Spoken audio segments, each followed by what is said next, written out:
We have to save this country because it's gone to the dogs. We have to do whatever legal things we have to get things in order.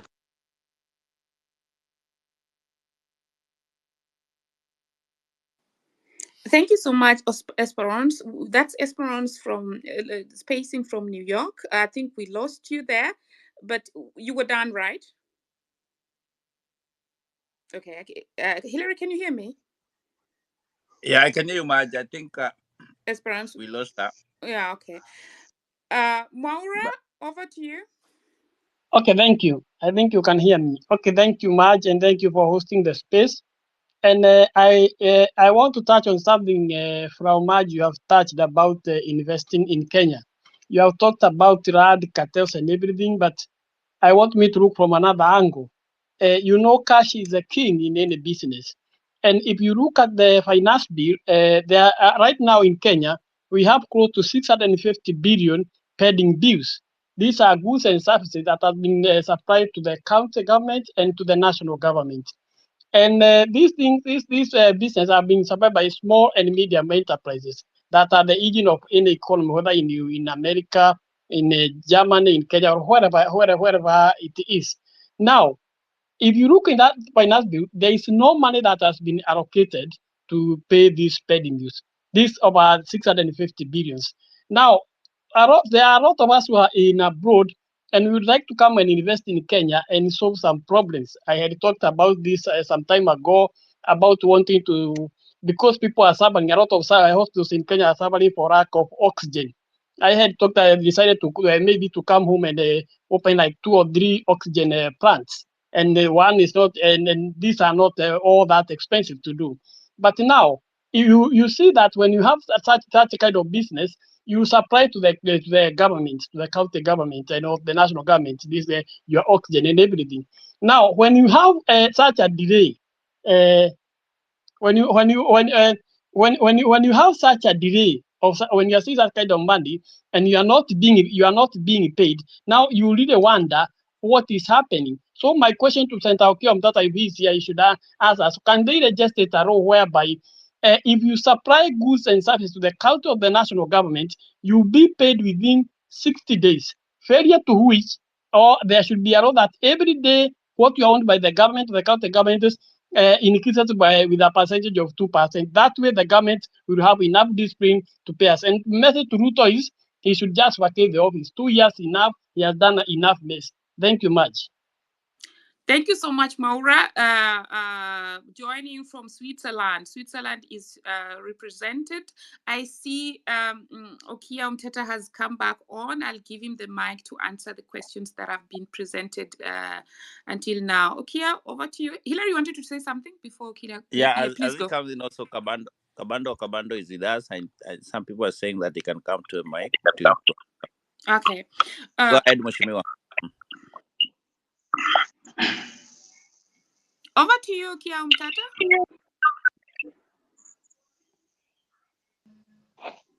John Wakesa.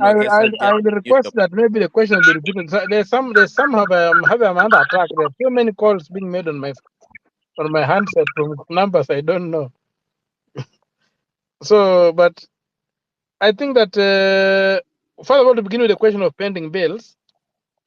Pending bills are things that are unconstitutional and unlawful. They should not be there. What has happened is that these pending bills are monies which have basically been stolen, whereby legitimate procurements are made, money is released from the treasury, and then there's something they call voiding. They are not paid. After the money is received by the entity which is procuring, they do what they call voiding on the IFMIS. And once they void this thing, they have the money, they divert the money to other things that have not been budgeted for. So you find that you have got a legitimate claim, has not been paid, but claims that were not in the budget are being paid. So largely these pending bills are monies that have been stolen from the public through dubious means.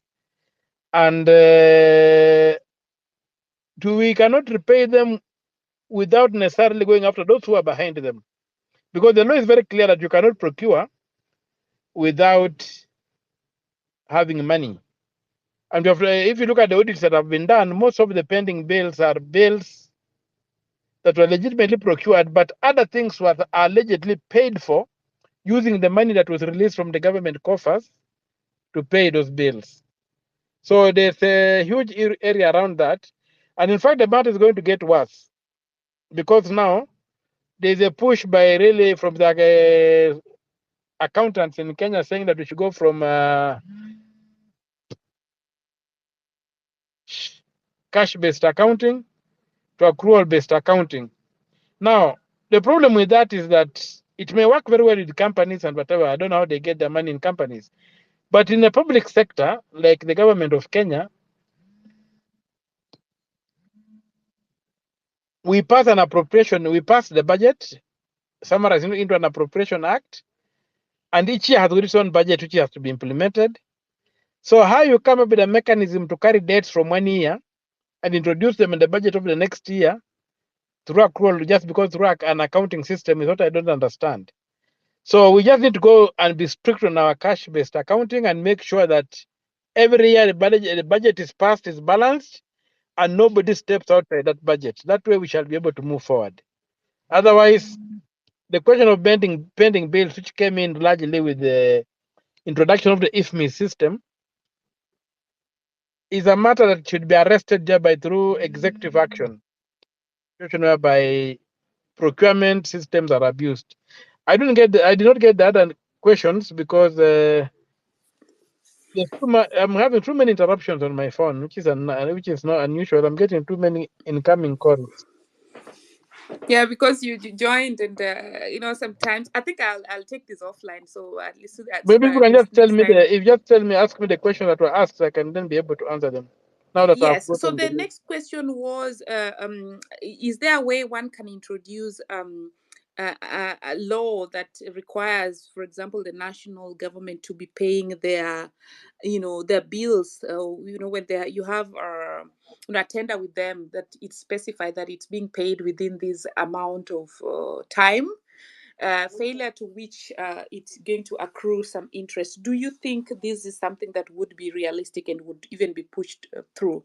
It's going to help because Maura, who is speaking, is It would not on. be it would not be an ideal thing to go for from where I sit, because right now I'm litigating a case whereby the Laikipia Air Base, somebody was given a contract for the Laikipia, was given a contract for the Laikipia Air Base.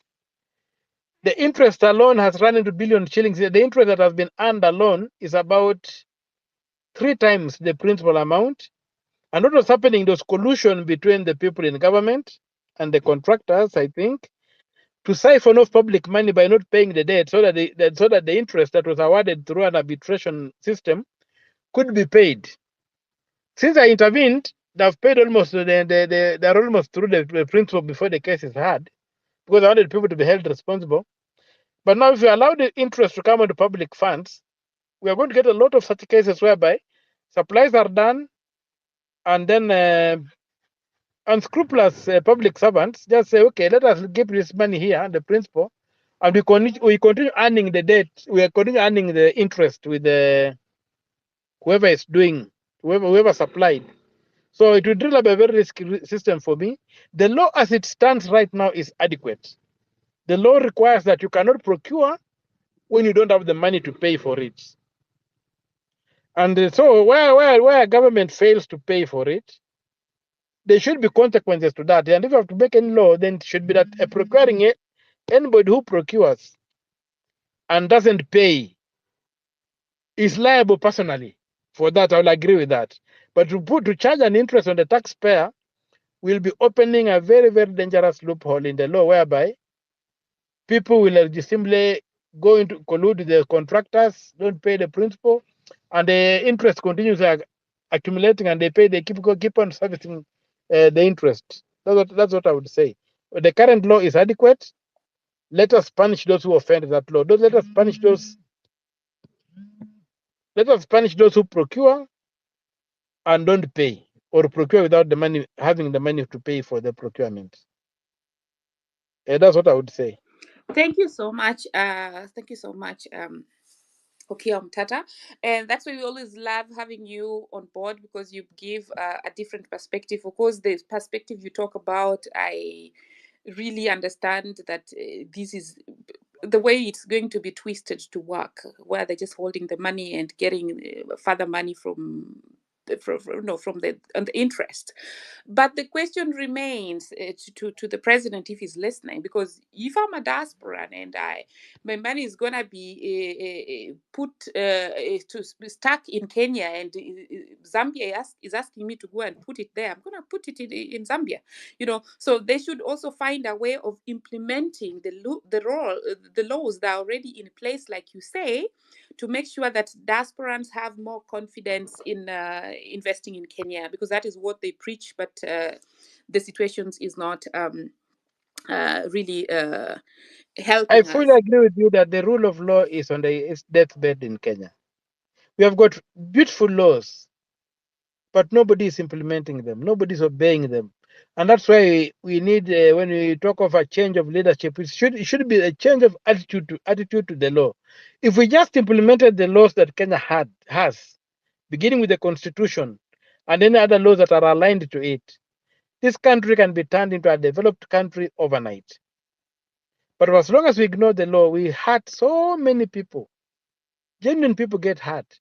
And I know of genuine investors who, because of this business of avoiding the IFMIS procurements and then their money is diverted, have been bankrupted. There was this lady in, I think it was in Laikipia or somewhere, she committed suicide. So she had supplied the county government genuinely, and the county government had diverted her money and paid somebody else. And there she was stuck with a bank loan that was eating up everything she had. So it's really thing, but we must get people who will implement the law. We must implement the law. There's no other way for Kenya. If we implement the laws we have, the law is very clear that don't procure and you don't have any money. You are required to pay. When you procure and you don't pay, it means you did not have the money when you are procuring. That procurement officer should be punished for breaking the law, but they don't get punished. And that's why again you are having pending bills in billions of shillings. Why didn't we have pending bills under Moi? That's the question. Why didn't we have pending bills under Kenyatta one? Why are we seeing pending bills beginning to appear under Kibaki, maturing under Uhuru and Ruto? That's the question we should ask ourselves. It's because we had, yeah. Go on, just go on. It's because we came in with this system whereby we had this thing called the IFMIS, we went digital, and what have you. Then some craft fellows are abusing it and denying genuine suppliers a chance. You you tender, you go into a tender, you win the tender, everything is cleared, the money is released to pay you. Then the paying officer does not pay you, goes and procures somebody else and pays them. Then you who was genuine, whose documents were used to get the money from the state, remains with a pending bill. That such a fellow should go to jail. Why are we negotiating with these characters? Why are they still in office? And it's happening across the land with no accountability. That's how I'd put it. Let us implement the law and deal with these people ruthlessly. If we get a dictatorship of the law, Kenya will be saved. Without a dictatorship of the law, Kenya will not be saved. Everybody from president to the citizen must be subject to the law and must suffer the consequences of the law. If the president is not wearing a seatbelt, a constable on the beat should be able to arrest him and hold him accountable for violating a traffic rules.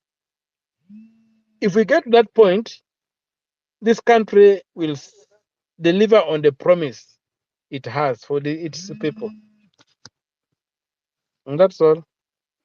Thank you so much, Okia Mtata.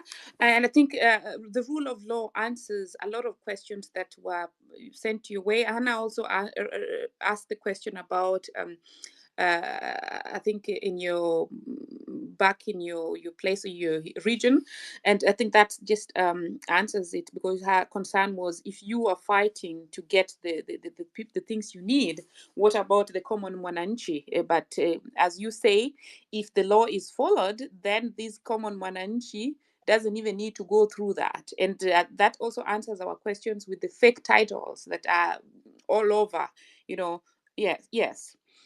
And also, I may just add that it's not just in my country that I've been unable to get documents.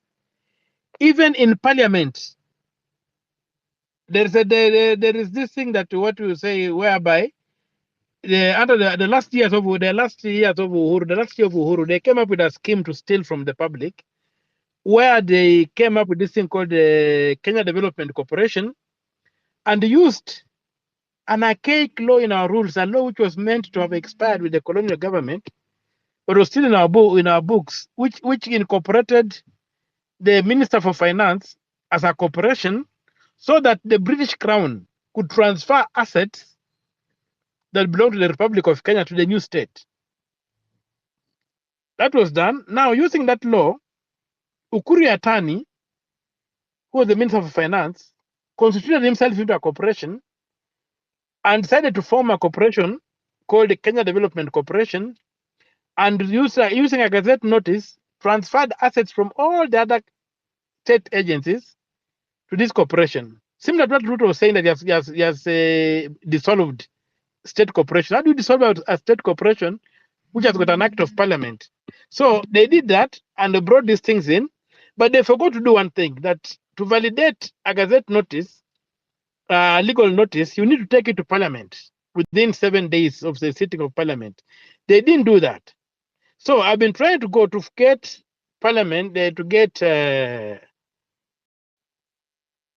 clerk of the National Assembly through the table office to write to me and say that they received this document or they did not receive that document. They have refused. I know they did not receive them. I've checked the register in the table office. The minister never, Ukuri Atan never tabled that legal notice of his.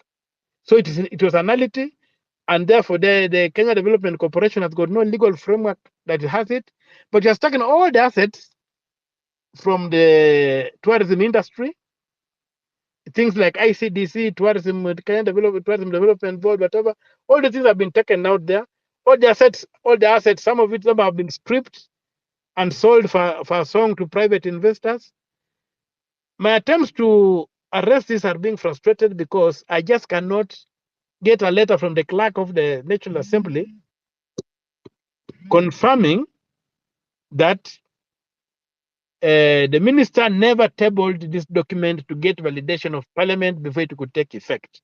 So these are the kind of things that we deal with. So if I'm a senator and a clerk who is a junior to me defies me simply because he's well connected and he cannot give me documentation, and state assets are being stolen, even right now, the KDC is disposing of a massive assets that were in the industry, and they're being sold to people who are networked.